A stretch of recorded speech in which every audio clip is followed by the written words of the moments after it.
பட பத்திடா புது கட்டன் பத்துக்கோ படுப்பாளா பத்திடா நெய் வா பத்துக்கோ வா வாடா இது படுகு படுகிறா பார்க்கலாம் புது கட்டன் உனக்கு தான் படு தலை சின்ன இருக்குல்ல அதுதான் பத்தி போடலாம்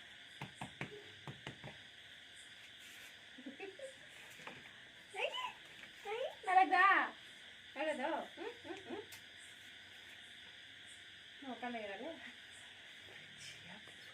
இது வந்து ஃப்ரிட்ஜு ஸ்டாண்ட் இருக்கு இல்லையா, எங்களால் எல்லாமே டாக் பெட் அஃபோர்ட் பண்ண முடியாது. அதனால வந்து இது வந்து ஃப்ரிட்ஜ் ஸ்டாண்டு புதுசு. இது வந்து கார்ட்போர்டு வாட்டர் ப்ரூஃபு.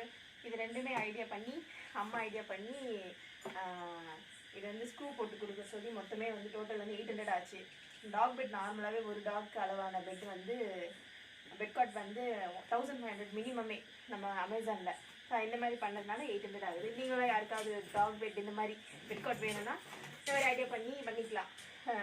வுட்டு கடிக்கிற மாதிரி பிளாஸ்டிக் அடிக்கிற மாதிரினா கொஞ்சம் சேஃபாக வச்சுக்கணும். இந்த நம்ம ஏன் இவ்வளோ இப்போதைக்கு வந்து ஒரு 10 தான் ஆர்டர் பண்ணியிருக்கோம். ஒரு 30 மேலே தேவைப்படுது. ஏன்னா இப்போது ரொம்ப குளிர் ஆயிடுச்சு நம்ம ஷெல்டர்கிட்ட. அதாவது இந்த மாதிரி பண்ணோன்னா நம்ம பேப்பர் செலவு மிச்சமாகவும் பசங்களுக்கும் கொஞ்சம் வார்மாக இருக்கும். இது மாதிரி போட்டுட்டோம்னா இப்போ படுத்து கொஞ்சம் சூடாயிடும். பெட்ஷீட்டும் நம்மளால் அஃபோர்ட் பண்ண முடியாது அவ்வளோவா. மழை வரும்ன்றதுனால தரை ஃபுல்லாகவே கூலிங் ஆகிடுது. இந்த மாதிரி இருந்துச்சுன்னா கொஞ்சம் ஈஸியாக இருக்கும். யாராவது இதுக்கு டொனேட் பண்ணுறதுன்னா பண்ணலாம். ஒரு பெட் காட் செய்யறது இது ஒரு டாக்டர் செய்யறதுக்கு வந்து 800 ஆகுது. மினிமமே இவ்வளோ தான்.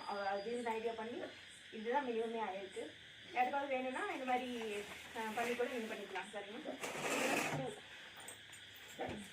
இது ஃபுல்லாக 4 பக்கம் ஸ்க்ரூ போட்டிருக்காங்க. இது வந்து ஃப்ரிட்ஜோட ஸ்டாண்டு. நல்ல குவாலிட்டியான ஃப்ரிட்ஜ் ஸ்டாண்ட். இது நல்ல வெயிட்டாகவும் இருக்கும். எல்லாம் ஒரு 8 kg வரும்ல, 8 to 10 kg வரும். இதுவே நல்ல ஒரு பெரிய டாகே பண்ணிக்கலாம் ஆட்ட மாதிரி.